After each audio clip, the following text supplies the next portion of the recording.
Greetings to my fellow peace blunderers and welcome to my new video where I'm going to play a 10-minute rapid game whilst not being able to make certain moves. The 3 banned moves you can see on the right side of your screen, they have been chosen by the community. The most liked suggestion was provided by Kyon Lee. I'm sorry if I butchered your name. So this game I won't be able to play short castle, long castle and king f1 or king f8 depending on the color. I will be playing an unrated game at around 1200 level, the rating that most of you guys have, give or take. And if you just so happen to find this video useful, please like and subscribe. It helps me out massively. Love you. All right, let's go. Okay, and we have a 1493 from the USA. All right, this is going to be interesting. I decided for myself that I'm not going to be pushing any of the central pawns too much. I'm going to play on the flanks as much as possible because it's most likely that my king is going to stay in the center or in and around the center for the majority of the game. So moves like e4, d4 I want to avoid, at least for the moment. I'm going to play with Nimzovich last on attack, b3, bishop b2. I don't play it, but let's try it out. Let's try it out. I'm just going to fiend kettle both of my bishops. My opponent is doing a very good job securing the center, trying to secure the center. And yeah, let's develop more of our pieces. Let's prepare the small center structure with d3, e3. I'm probably going to be putting my knights onto d2 and e2, just like so. I want to keep my position compact. I am happy with giving black all the central control, all the initiative. I just don't want to be goaded into playing f1, which I cannot play for now. So they're going to, okay, so basically they have achieved a very nice setup with all the pieces nice and centralized, amazing central control, long castle, which is also quite aggressive. I am in love with black's position. I wish I had black right now. But okay, that's beside the point. Let's play a4. They have castled. We now know, ooh, a5. Okay, a5 is an interesting move, not allowing me to push anything. Let's see if we can prove that a5 is a little bit overextending. I'm going to play a3. I'm going to challenge that little bishop. Let's see what my opponent does. I won't be surprised if they block with knight b5 potentially. Then I will not be able to play. Okay, never mind. I just wanted to say that knight b4, sorry, I won't be able to play c6 because obviously c3, bloody hell, what's with my chess notations? I won't be able to play c3 because then this pawn is hanging, obviously. Let's retake with the rook. And now what's the plan? What's the plan? He's trying to expand on the flank. I'm going to reply in a symmetrical manner with h4, and now the jump. And now the knights are jumping into g4 and probably b4 at some point as well. And this is a slight issue. Whenever you play moves like h4, a4, that you're basically inviting knights or bishops onto g4. Most likely knights. Interesting. f3 isn't an option, obviously, because the pawn is hanging on e3. So I'm going to have to either reinforce e3 before I play f3, or do something completely else entirely. I would like to move my king to that side. King f1 is illegal anyway. I am going to reinforce e3, I guess, to later play f3, and my opponent probably saw to this plan. So they moved the knight back. Or maybe they just want to move the bishop there. I'm going to play queen d2 so that my king can finally go there. Knight back to g4. Bloody hell, are we playing repeats? Interesting. Very interesting. So the idea is I cannot move my king now to d1 because the fork is coming, but I can cover f2 with something like knight c3. Now my queen is covering f2. f6, okay, trying to support the center some more. I am thinking about capturing here, and this is very important to understand as well. This is a 1493 that we're playing against, but they've just kind of blundered a pawn there. And I don't know if I should take it, because that can have some tactical complications for myself. But if this blunder was unintentional, i.e. the opponent wasn't thinking, okay, if they take, I have this sort of compensation, then this is not very good. A 1500 player sometimes can blunder pawns and pieces, we all can blunder, yeah, but this is what you definitely should not be doing. And this is also, again, goes to show that even at this rating, the opponent's blunder material, and you can go very, very high up the chess ladder if you just simply eradicate blunders. Just calculate for everything and keep your concentration on. I am not sure if I should capture. That's a bloody good question, whether I should do that or not. You know what, I'm going to challenge it. I'm not a coward. I'm not backing down from a fight. I am going to capture that pawn with the bishop. And okay, so there is no follow-up, immediate follow-up that I can see. So I guess that wasn't in the plans. I am going to play... Do I want to play e4, just completely blocking everything off? Well, attacking the bishop at the same time, but bishop can move to a million squares. That's not the point. You know what, I'm going to play e4. I'm going to support the structure. Also, whenever your king is in the center, my king is obviously in the center, my king never castled. You want to keep the center really compact and blocked. You don't want the center to be open, exposed, for an obvious reason. And now I am also thinking, I haven't decided yet, on capturing this pawn as well. Captures with the queen. I'm just trying to analyze if there are any complications following that. Of course, my queen would then be attacking the bishop on g6 as well. I'm just thinking if any of the knight moves, this knight or this knight, when it jumps to d4, for example, whether these moves, they sort of trouble me.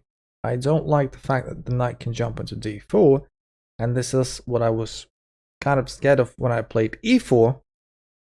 e4, when I played it, vacated the d4 square for the knight, and now it can jump here if it wants to. If c2 isn't defended, it can start delivering different forks. And in turn, if I try preventing the forks with, say, king to d1, this knight can now fork. So you've got to be very, very careful when opening up squares for the opponent knights. Can be very tricky and very annoying to deal with. For that reason, I think I'm actually going to capture that knight. I don't want to allow any of the silly knight threats. And now I don't think it makes sense to capture here for the moment, because captures my knight with check, and I don't want that. So I would rather create this little threat first, right here, a little fork. I would expect my opponent to see it. I'm moving my knight to a really decent square, I feel, with b5. And what's... Ooh. Oh no. Oh no. Come on, man. You don't do that. You don't just do that. Yeah. That just happened. And this is going to be losing the queen. Okay, what I like about this, and forget about the fact that the opponent just blundered the fork. That's beside the point. That's you know, a shame, but still. What I like about the fact that they haven't resigned instantaneously.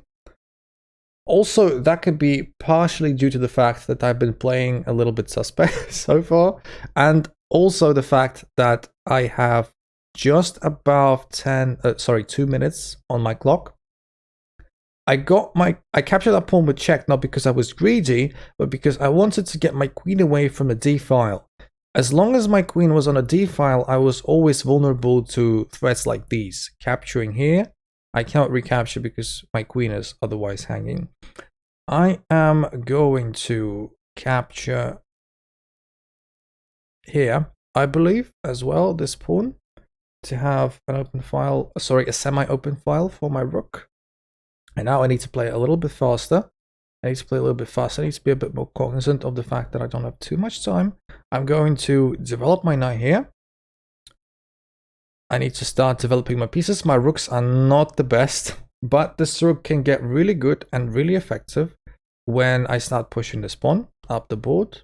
and this is probably the plan I am going to follow most likely. Let's see, the queen was attacked, so I'd better move it. I don't want to blunder my queen. That would be quite inappropriate. And now I believe I can start pushing this as one of the ideas. Why not? I am going to move my king here, develop my king just a little bit, and support these 2 pawns that are relatively weak. Relatively weak, so to speak. What is this? Okay, so I am pushing this pawn forward now. I'm going to create some nice little threats. I don't see that this bishop is threatening anything for the moment. Everything is finally protected. My king is doing a great job protecting this. My queen is still protecting this. The pawns are perfectly protecting each other. Okay, so rook is blocking a move that I like. I am now going to keep pushing with b4, trying to support this pawn some more. And now that the rook is escaped h8, this pawn can become vulnerable. I'm going to push this pawn forward. I want to open up my rook. I need help from my other pieces. This rook has also been liberated by the fact that I played b4, so I can start rerouting this rook here as well. I have a perfectly winning position. I'm up a queen basically for a piece, but I need to play faster. Obviously, I'm just a minute left on the clock. So sorry if I start speaking a little bit less. That just blunders a bishop through this little fork that I've had. Thank you very much. And I'm going to probably try to threaten some mates here. Doesn't matter about the pawn. I'm probably even happy if they capture it. They didn't. Now I am trying to kick this rook away with the pawn, because the rook is protecting c7, so I have to do something about it. That just blunders a rook. I don't know if that was intentional or not. And now I'm going to push a6, a7, and a rook, and I'm going, okay, so rook didn't go to a8 to prevent mate. Going to capture the rook. And I have to be very careful about stalemate here, but stalemate isn't really a threat as it stands because there are still pawns that can move. I'm just gonna deliver checkmate. And there you go. There you go, that's the game. I mean, yeah, I think in the end it was a pretty funny game. It just got a bit ruined because the opponent blundered a fork and I got his queen. But, you know, this is just what happens sometimes. People of all sorts of ratings, doesn't matter if it's 15, 16, 1700 above, people are going to blunder. And again, I repeat, if you want to improve your chess game, just stop blundering pieces. Stop blundering pawns, just focus on the game. Calculate, don't be lazy. You cannot believe how many rating points you will get just by doing that. Yeah, and I'm sure that I've made some inaccuracies, mistakes, or even blunders myself. Let's go over to the analysis board and let's get some key takeaways from this game. Okay, so the first practical tip I've got is when you've got this little annoying piece, for example, like knight g4, don't rush to kick it out with something like f3. Because if you played f3 in this position, that did not happen in the game, but let's imagine you did that, then your e3 pawn would be hanging and the knight would capture it, and not only that, your queen and bishop would get forked. That's not really nice. Do not rush to kick annoying pieces out. You need to make sure that by doing that, you're not actually moving them to even better squares and not conceding material. That's why I was going to prepare f3 with knight f1 so that it defends e3. The engine doesn't really like my move, it says it's an accuracy, but I just want to show how my move can make sense from a human perspective. My second tip has got two sides to it, and the first one is really easy to understand. For example, after knight to c3, we can see that more pressure has been applied to the pawn on d5. And although the pawn is indeed defended twice and attacked twice, so in terms of attack-defense balance, it's okay. But in practice, of course, we can see that if knight ever captures the pawn, we don't really want to recapture it with the queen. It'll get captured by the bishop. So it doesn't really matter about the quantity of defenders, it's all about their quality and their value. So the first side of the tip is, of course, just don't blunder, make sure that everything is adequately defended. And the second side of the tip is a bit more strategic. You see, when you are playing as the side with more space, more central control, and more development, psychologically, it's very easy to get overexcited about your position. And I know that in this position, it is black who has more space, but usually it's the other way around, right? When you play white, there are a number of defenses from black that you can face that are looking to utilize that same thing,